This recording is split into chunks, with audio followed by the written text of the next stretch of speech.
Hello and welcome to this week's What Were They Thinking? As has been true of the last few weeks, we continue exploring the outbreak of the Wuhan coronavirus. Among the first items of interest are a treatment that goes back to the 1890s that could be used to help with the outbreak. Johns Hopkins experts are trying to use antibodies to curtail the spread of the Wuhan coronavirus. It's used as a form of stopgap solution, and, with any luck, it could be segued into something more substantial. The fundamental idea relies on an understanding of immunology. Patients who survive exposure to the Wuhan coronavirus will inevitably develop antibodies as part of the effort to fight it off. These antibodies could then be transfused into a new patient who hasn't yet developed an immunity to the disease. This is called passive antibody therapy and is over 100 years old. It was originally used to control measles, polio, mumps, and even the flu. It isn't a perfect solution, and, in all honesty, is more of a buff to the immune system's operation, but given we lack any other option at present, it could be a first-line treatment. The catch to this is how you get it. It requires a blood donation from a patient who has only recently recovered from exposure to the Wuhan coronavirus. From here, the blood would need to be taken out, processed, and the relatively high concentration of antibodies could then be put into a new patient. This could offer protection for weeks or months afterwards, and might be a useful way of using our current blood bank logistics to perform an essential feature and function to reduce the prevalence and severity of the disease's spread. Building on last week's news about the difficulty the CDC was causing in access to coronavirus testing, the need for it has been reiterated and substantially reinforced. The argument is we simply don't know how widespread the disease is, but we are aware of the effect it's having, not only on the elderly who are likely to die from it, but also those who are younger. The same patients who may not die but will develop substantial symptoms, patients who can't go into work, who are affecting the GDP, and many other carry-on effects that we're simply not aware of at the moment. This is why testing should be conducted at every opportunity, and while the World Health Organization has said some interesting things of late, this particular position is reinforced and is agreed with by most health experts. While the World Health Organization pushes the position that everybody who's at risk of contracting it or might have it should be tested, the Conversation has put out an interesting article asking whether or not you should be tested and how to make that decision. They point out the same fundamental flaw in America as we have, that the CDC was only testing people who had symptoms and fit into that very carefully curtailed box. But this wasn't enough, and it meant that the public health efforts were being thwarted.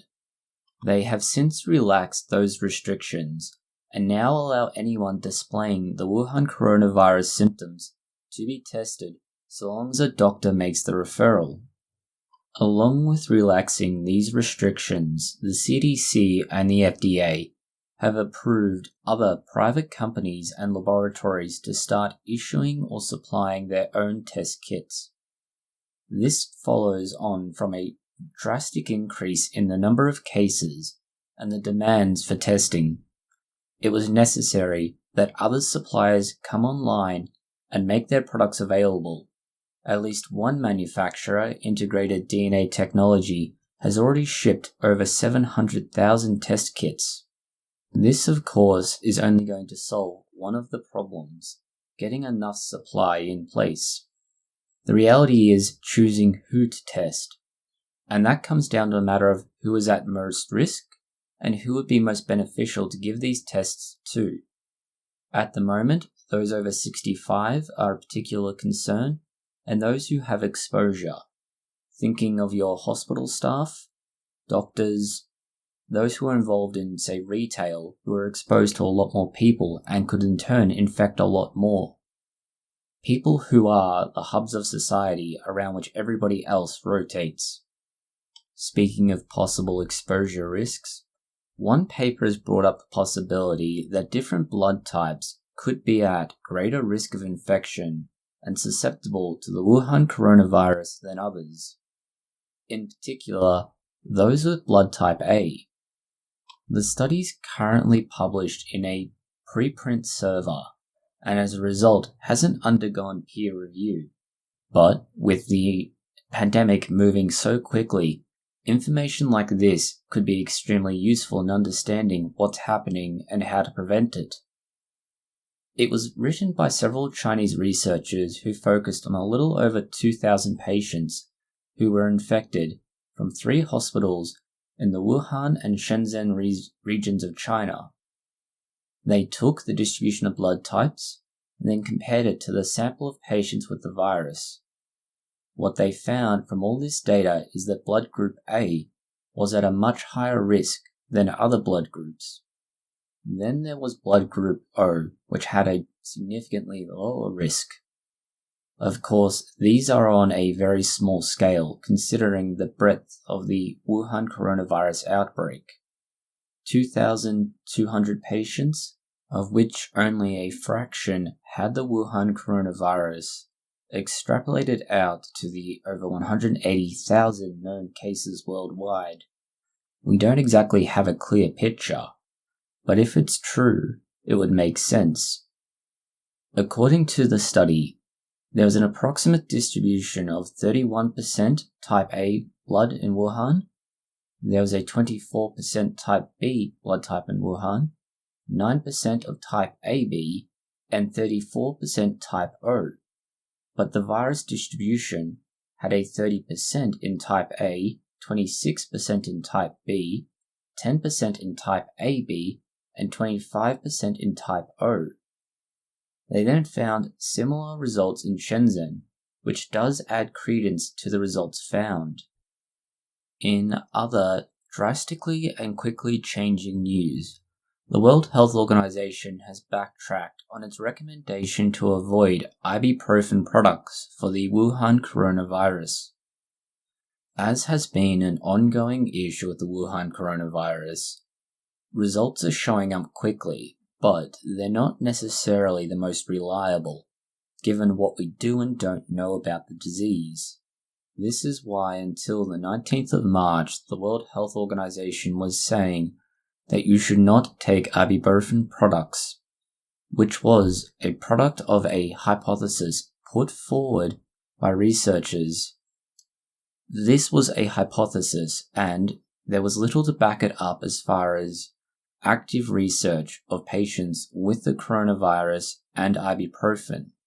The entire theory didn't just show up out of nowhere.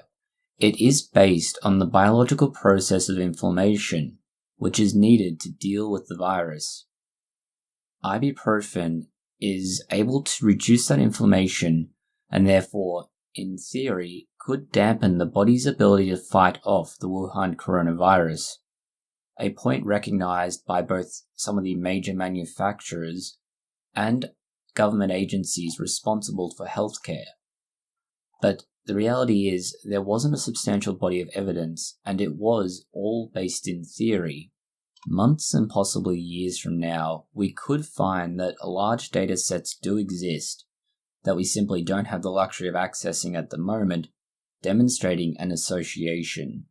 But we don't have that now, and we certainly shouldn't be trying large-scale experiments to demonstrate the positive or negative aspects of taking ibueprofen while infected with the Wuhan coronavirus. Speaking of what we do and don't know, there's been a lot of comparisons drawn between the seasonal influenza outbreaks and the Wuhan coronavirus. But as per an article coming out of Science Alert, it's not as simple as saying this is one virus, this is another virus, and comparing the two. There is a lot of difference in how they go about things, their symptoms, the mortality rates, and most importantly, the infection rates. It's thought that the Wuhan coronavirus has around a 3.5% mortality rate. This is substantially higher than influenza, that kills about 0.1% of those infected. That is a huge increase, and one of the leading causes of concern. That figure covers all age ranges, and there is a big difference going from the younger age groups through to the older age groups, with substantial differences in how badly it affects them and the numbers that are infected. Then you need to consider how infectious the Wuhan coronavirus is. It's estimated that between 2 and 3 individuals get infected for every one that is currently infected. It's thought that influenza has a rate typically around the 1.3 people for every one infected. That ensures it will spread, but it spreads much slower. Then we need to consider treatment. As has been said time and time again over the last few weeks, we have no treatment for the Wuhan coronavirus. It simply doesn't exist at present. There are a few treatments that are being looked at being either retrofitted or repurposed, but nothing is available now specifically for treating it, whereas seasonal influenza has an annual vaccine that comes out and is relatively effective. There are, of course, similarities, and the Science Alert article goes into these in detail, and into the other points made here. But understanding that, yes, you can draw some comparisons given that they are both coronaviruses, but they are not the same coronavirus and they are distinctly different. Those differences are drastic, and while the world is responding very differently to influenza and the Wuhan coronavirus, many countries are now shutting down their borders entirely and preventing the movement of people. They are going into isolation mode. Others are closing down any sort of public venues, like pubs, gyms, and any kind of gathering of more than 50 people, both inside and outside. Others have even gone so far as to close any non-essential service such as schools, universities, and similar, and told people to stay at home. The only places that seem to be kept open and with relatively free movement of people are things like hospitals that require constant influx and efflux of patients and staff to ensure operation and treatment. That in and of itself is currently limited by a number of factors, something that the large pharmaceutical companies are trying to work with and around. An example of which is the donation by Bayer of millions of tablets of chloroquine to help in the Wuhan coronavirus fight. Bayer has received a lot of negative attention in recent years, in particular its acquisition of Monsanto and then the loss of the glyphosate lawsuits. They are donating massive amounts of viral medications to hospitals in an effort to curtail the spread of the Wuhan coronavirus. Chloroquine has some preliminary evidence showing it can be used to prevent or at least treat patients with the Wuhan coronavirus. Chloroquine is a well-established medication that's used to treat malaria. One very small study from a French researcher found that those who received it, 25% tested positive for the Wuhan coronavirus at the end of 6 days, versus 90% for those who didn't. That is a huge difference and indicates a possible, effective, cheap, and safe medication that can be deployed quickly and easily. Others are looking at different medications that they currently have on their own books as possible means of treating the Wuhan coronavirus with Sanofi and Roche both looking at medications they have for arthritis. This is not enough in and of itself, with some researchers at universities prioritizing the supply of reagents and particularly hand sanitizer to hospitals over their own academic efforts. One Twitter account showed the work they were doing producing over 100 liters of hand sanitizer for hospitals. They were taking reagents they had at a university and research institute and sending it off to hospitals, following the examples of other institutions. This demonstrates how the world is coming together to deal with the Wuhan coronavirus, barring possibly the Chinese Communist Party. Returning to China briefly for more news on the Wuhan coronavirus in the Emerging Infectious Diseases Journal. It's a case study looking at a co-infection of the Wuhan coronavirus and the influenza virus. What they found, and what is perhaps important going forwards, is the specimens they took made it hard to identify the Wuhan coronavirus, and this was complicated by the co-infection with influenza A. This created challenges in not only detecting it, but also presenting false positives and false negatives. That meant that one disease could be covering for the other, and quite possibly be partially responsible for the drastically different rates of infection across different countries if they are using more or less sensitive testing methods. In the final piece of news about the Wuhan coronavirus and China, the whistleblower Dr. Li Wenliang has received an exoneration after investigation into what happened with him. He is the Chinese doctor who died relatively recently from the Wuhan coronavirus after repeated efforts to make it known both to his colleagues and the wider world. He was reprimanded and held for a time for spreading rumors after he tried to make it known that the Wuhan coronavirus was getting out. He had raised concerns very early on that it could be a SARS-like outbreak and that something had to be done now. What happened in response was that he was detained and forced to sign a document admitting that he had seriously disrupted social order and therefore broken the law.